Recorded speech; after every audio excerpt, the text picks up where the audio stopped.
स्नान करने जाते थे। प्रतिदिन उनका नियम से काम था। जब वो गंगा जी स्नान करने के लिए जाते थे, उधर से लौटते टाइम उसी रास्ते से निकलते थे जिस रास्ते में एक वेश्या का घर पड़ता था, जिसे हमारे लोग रंडी कहते हैं, नाचने वाली जिसे वेश्या कहते हैं। तो रोजाना वो संत निकलते थे उधर से। एक दिन वेश्या ने पूछा, गुरुजी मुझे एक सवाल का जवाब दिए जाओ।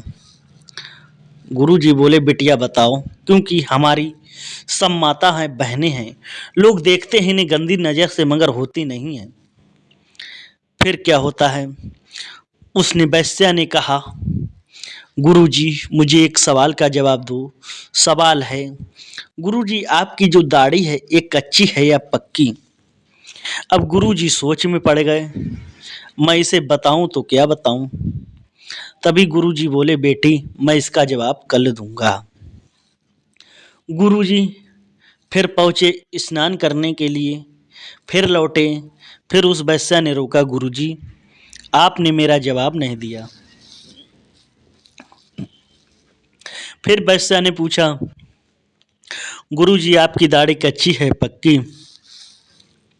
गुरुजी ने फिर कह दिया, मैं इसका जवाब कल दूंगा। पूछते पूछते 1 साल का टाइम हो गया। अब गुरुजी वहां पर 2 मिनट का रुकना होता था। अब गांव में गुरुजी घर घर में बदनाम होने लगे कि वेश्या के संग गुरुजी का चक्कर चल रहा है, गुरुजी से सेटिंग चल रही है वेश्या की। लेकिन वो तो गुरु ही जी जाने कि कौन सा सवाल पूछ रही वेश्या। लोगों ने क्या क्या उन पर आरोप लगानी शुरुआत कर दिए। सिर्फ सवाल यही था, गुरुजी दाढ़ी आपकी पक्की है या कच्ची है? गुरुजी ने ना साल भर सवाल को बता पाया और ना मने कर पाई, इसीलिए वो वेश्या साल भर तक पूछती रही। अब क्या होता है कि गुरुजी की मृत्यु हो जाती है। गुरुजी के लिए टिकटी उकटी बनाई गई और जिधर से ज़्यादा रास्ता चलती है, जिधर से आना जाना होता है, उधर से ही निकाला जाता है आरती को। लोगों ने कहा गुरुजी गंगा जी पर जाते थे उधर से ही। अब गुरुजी की टिकटी सारे लोग कंधा लेते हुए निकाल रहे हैं। अब लोग कह रहे हैं, राम नाम सत्य है, सत्य बोलो मुक्ति है, राम नाम सत्य है, सत्य बोलो मुक्ति है।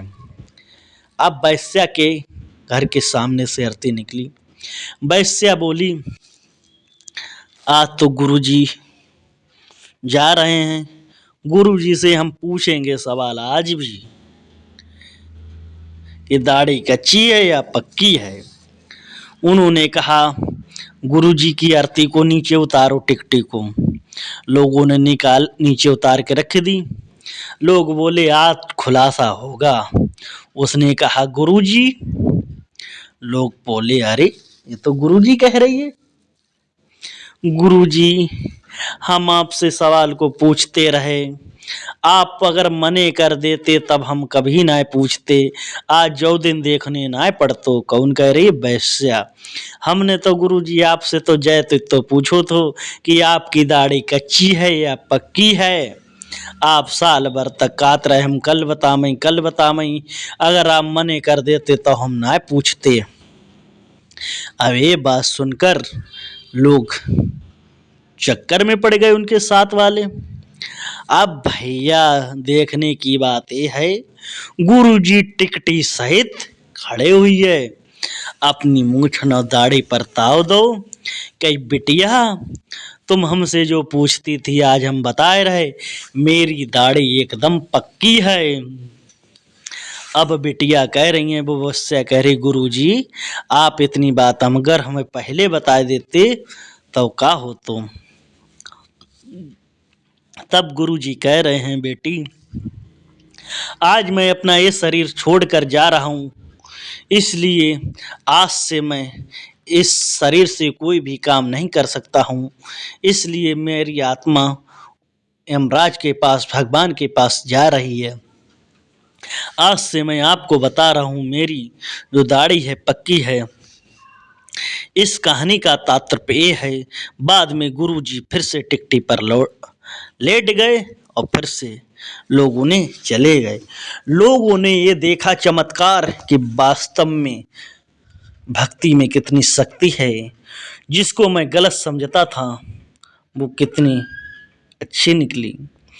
कहने का तात्पर्य ये है कि वो एक वैश्या के पास संत रुकते थे। लोग उन्हें गंदी नज़र से देखते थे। मान लीजिए आप बर्फ़ के पास अगर बैठोगे तब आपको ठंड लगेगी। आग के पास बैठोगे आप उससे आँच को मांगोगे नहीं, फिर भी आपको आँच लगेगी।